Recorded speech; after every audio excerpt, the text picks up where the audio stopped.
15 years ago today, Spider-Man was released in theaters, changing the world of cinema and paving the way for the MCU that we all know and love. But the film doesn't get the praise it deserves.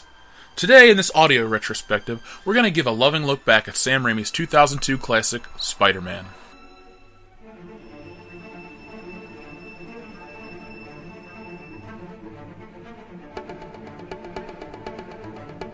Before we get into the film proper, let's talk about what it was like to be a Marvel fan in the 90s.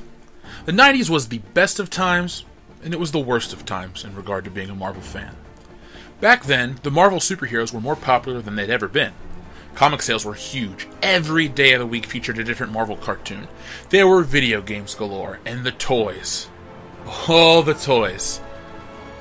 But that's a story for another time. What I'm trying to say, if I'm saying anything at all, is that being a 90s Marvel fan was pretty great. But there was one element missing. Movies. Being a kid of the 90s, one superhero was synonymous with film. Batman. Every character seemed worthy of a cartoon, but the movies belonged to the Bat. Then along came a Spidey. Now, before you get all up in a huff in the comments section, I know there were Marvel films before Spider-Man. But none were the cultural milestone that Spider-Man was. You heard rumors of a Fantastic Four film, but only bootlegs existed. You may have had the pleasure of seeing the Dolph Lundgren Punisher or the Matt Salinger Captain America, but it wasn't until the X-Men that there was an honest Marvel film, and it was awesome. But it didn't capture the public's imagination like Spider-Man did in 2002. My first exposure to the fact that there was a Spider-Man film being made wasn't from the World Trade Center trailer or some spread in Entertainment Weekly. No. It was from the back of an action figure box. I was cruising down the toy aisle at a Walmart when I saw a really cool looking Spider-Man action figure. I read the box and learned that there was a movie coming out. As always, I asked my mom for it, and as always, she said yes. So I took the toy home, and the countdown to the film began. To say I was excited was an understatement.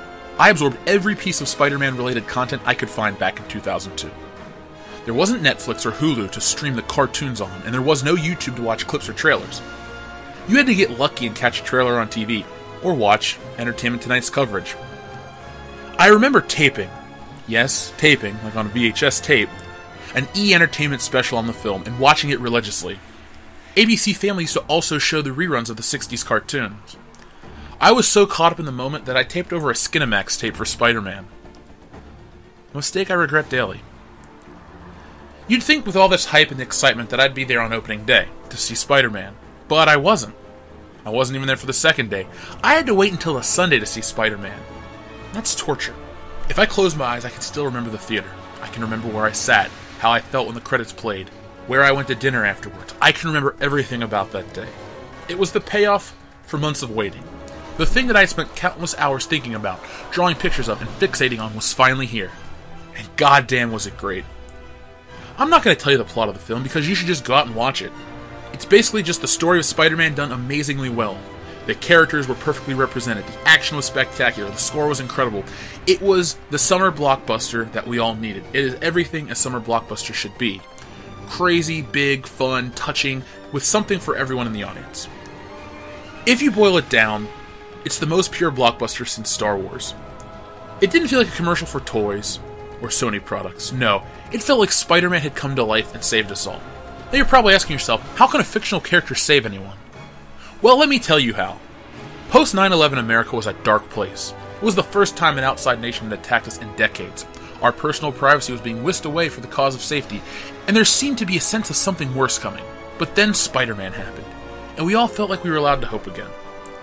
One positive that did come out of the 9/11 events was a sense of unity. I wasn't alive during Pearl Harbor, but I assume there was a similar sentiment.